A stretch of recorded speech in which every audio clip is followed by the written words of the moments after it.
here in Miami, in a hotel room, in a studio set up by the very best in the business, Caden Smith. We got a treat for you, man. Right? This is one that we've been itching to get together for some time now. We got the national title game being played tomorrow. So what better time than to bring in the man with supreme ball knowledge? You see him on Feinbaum. You see him on the internet. You see him breaking it down to the nth degree. It's friend of the show, just a personal friend in general, the film guy, Brooks Austin. Brother, glad to have you. How we living, baby? I'm doing good. I'm in a penthouse in Miami. You have to bear with me. I was telling you downstairs, I have terrible ADHD, and all I can see is super yachts and like cars and drawbridges out that window. So might have to close the shade. But I know natural lighting is premium for my man back there with all the camera equipment. So no, man, glad to be here. Likewise, a fan of yours as well. It's been too long, man. It's been too long. It's been a long time coming. So when we got a blockbuster of the 2025 season, we got to bring in the boy. I want to start with this. We've talked about this game now since clock hit 000. I mean, since the second half of Atlanta. We're up there in the press box like, so how do you think they match up with Miami? When it's like this thing's been done for a minute. Yeah. We're mere hours away from this thing kicking off. What are you hot about ahead of Miami? And like, what are you like, man, nobody else is talking about this. I'm actually breaking the film down. I'm watching this thing. This is what has me the most worked up heading into this game. So I wouldn't say most worked up. I would say most curious. I'm very curious to see what Miami does against the right tackle from Indiana. Forgive me, I'm not a names guy. I'm a numbers guy. It's a ball guy, man. Number 67 from Indiana. I do believe he's attackable. And when you watch that Oregon tape, it sticks out like a sore thumb because Dan Lanning established this in me. During the summer, I watch a lot of coaching clinics on YouTube because I got nothing else to do. There's no ball, so I got to do something. So I watch a lot of coaching clinics. And I'll never forget, Dan Lanning was talking about simulated pressure games and getting home and creating havoc and getting after the quarterback. And he equated it to the donkey theory is what he called it. He said, if you look out on an offensive line, usually there's like 4 stallions. There's like 4 horses that are really, really good. And then there's one donkey that sticks out like a sore thumb. Your job as a defensive coordinator is to hunt the donkey. Hunt him for 4 quarters. And I'm watching that Oregon tape, and look, they didn't have a lot of success. They did not. All right, but they did impact Mendoza a couple of times in that football game, and the way that they did that was hunting the donkey. And it's number 67, the right tackle. They're really good everywhere else. I'm not saying he's bad, but in pass protection, they can get after him. The problem is, like, how do you get them into automatic, non-RPOable passing downs, right? Like, how do you get them into 2nd and 12? How do you get them into 3rd and 9? I looked it up. I was watching them on film, and that's what I do. I watch on film, and then I text Jonathan, and I say, hey, this is what I'm thinking. This is what the film tells me. What do the stats tell me? And what I was watching Indiana, and they're in the run game on the offensive side of the football. They're so elite in their hat placement, their hand placement, and their footwork, right, which is all offensive line play. If your hat's in the right place, if your hands are in the right place, and you get 2 steps in the ground, you'll normally win the rep. And I just thought, like, there's no way they have a lot of negatives. They don't take a lot of negative runs. And we found out that they've ran the ball like 630 times this year. They've had positive results on 94% of their attempts. They don't have a lot of negative plays. So if the recipe for getting them off the field is creating negatives, like, they don't do a lot of it. So that's the main thing. Like, how do you get them into, again, non-RPOable automatic passing downs, right? Because they do run a lot of RPO all the time. They'll throw the football quite a bit, but most of that is done out of RPO. We got to be able to tee up a pass rush. We got to know they're throwing the ball. And here's the toughest thing for me in terms of forecasting this game. I think if you're picking Miami to win, you are picking Miami to be pretty disruptive against Mendoza. So you're creating pressures. Maybe you're winning with 4 up front. I don't know what it looks like. You're finding a way to get Mendoza off his pivot with pressure. Alabama tried that, and the stat that I heard was Mendoza was 8 for 8 with 3 touchdowns. So I'm like, okay, if he's going to carve you up with pressure, like, do you win on the back end? We talked downstairs on your show about it. Do you win with just an honest front with getting 4 and Bain and Mesidor kind of creating havoc and adding pressure that way? Like, if you're going to go ahead, I know you're picking this game. You said I want to get in a second. If you're picking Miami, what is the defensive strategy? What's the painting say at the end of this thing for Miami? Obviously, everybody wants to get pressure, but how and what do we have to do in order to get so, right? Or get that pressure or create those negatives, right? Like, you have to be able to play it light is what we talked about on our show. Like, when you go to play Indiana, you have to be able to play the box really light. So you only are allowed to really dedicate your 4 down linemen and the 2 linebackers to stop their run game. And number 27, this H-back for Indiana, I don't know if y'all watch this guy, but this is a modern-day fullback. Like, a lot of people will tell you that the fullback has died. Watch Indiana football. With some hands. He got – have you seen him in person? Couple hands catches. Dude, damn the hands. The biceps on this dude. This guy is huge, okay? He's also 23 years old, but that's beside the point. Sure.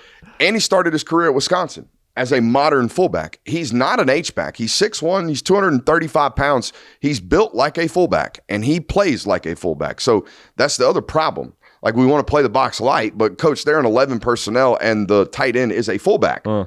And we want to play the box light, but they've got 5 offensive linemen, a ball carrier, the quarterback who might be a threat every once in a while, and an H-back that's now blocking like a fullback. So we're trying to play it light, but they've got numbers. Yeah. So we got to defeat blocks. That's what we got to do, right? We've got to be able to defeat blocks on a really, really high rate and tackle. I think that's the really important thing in this game. Like, it's the last thing I said on our show yesterday, which is because it's the most cliche ones, like, oh, you got to be able to block and tackle. Like, yeah, we know that, but both of these defenses are really good at keeping things underneath.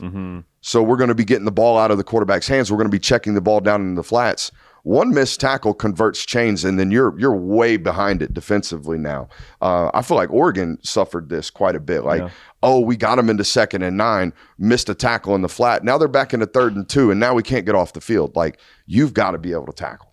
And the thing, too, with the whole blocking and tackling, who says a lot is Kirby, who you know better than anybody. I mean, going and being, in those press conferences week in and week out. And the thing about things that are cliche, they're cliche because they were said a lot. They're said a lot because they're true. Yeah. And so if you're going to block and tackle at a high level, the team that does that better should feel pretty good about their chances to win the football game. Going back and watching the Oregon-Indiana game, I was a little bit taken back as to how often Indiana got on the perimeter. And we see Pat Coogan throwing dudes just out the club out there. Keontae Scott has got to rally with bad intention in this game. Man. Are you looking at Miami in their 3rd level? Because I think in some ways now, their style with how they attack against the run may be an advantage for Miami in this spot, assuming they tackle well. What's your take on how aggressive Miami is at that 3rd level? Because we both love Keontae Scott. Got to have a big game. I think both of these defenses are almost ultra aggressive in the back end. Like, I think they're double movable, right? Like, which one of these offensive lines actually has enough time to get one of these, right? Like Malachi, they tried one with Malachi Tony, in the Fiesta Bowl against Ole Miss. It got covered up really, really well. I think both corners, O'Connor and when Xavier Lucas gets back from Miami, both those guys are really, really aggressive. Trust what I see. Let's go downhill now. I mean, that D'Angelo Pons pick to start the football game against Oregon, that's what we're talking about. That's reading what you got in front of you, trusting it. But, hey, what happens if they actually can protect and that out becomes an out and up? Now we've given up an explosive. That's something I'm looking and paying attention to. I know for a fact Indiana's going to play 4 quarters of zone coverage. And I know what normally that leads to on Carson Beck is at least an efficient football game.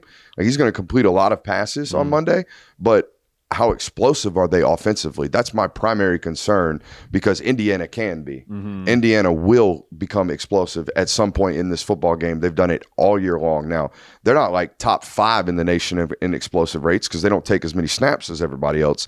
They want to take 55, not 95, so they don't get as many opportunities at it. But in between the 20s, Beckett and Surratt are tremendous field flippers. They're chunk creators. And when they get in the red zone, it's an Omar Cooper show. I think that's what a lot of people forget. It's like a Surratt-Beckett storyline, and everybody's worried about that. But when you get these guys inside the 10, I think Omar Cooper's got like 14 touchdown receptions at this point this year. It's silly. And the reason being is because when you get down there, 99% of football teams are playing cover 0. Because we're trying to stop the run. We're trying to use the back end line as the 12th defender, right? Strength, sure. Well, Omar Cooper is the right. He is the guy that can get open really, really quickly. He's the guy that can defeat man coverage, and not just with back shoulder ball placement. So that's kind of how they break down. They want to wear you down, grind you down, and execute and finish in the box. It's why I kind of like Miami.